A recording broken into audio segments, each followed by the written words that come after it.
નમસ્કાર મિત્રો, આસ્થા ખેતીકા રાસ્તામાં તમારું સ્વાગત છે।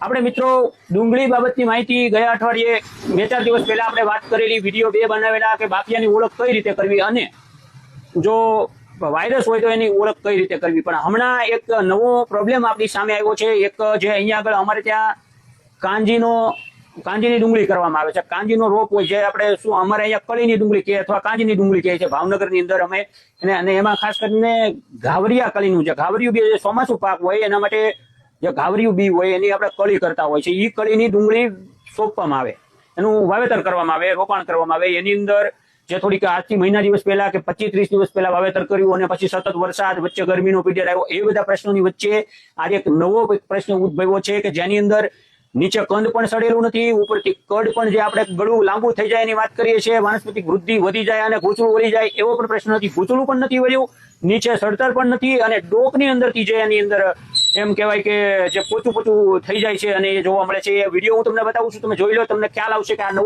નવા પ્રકારનો રોગ છે।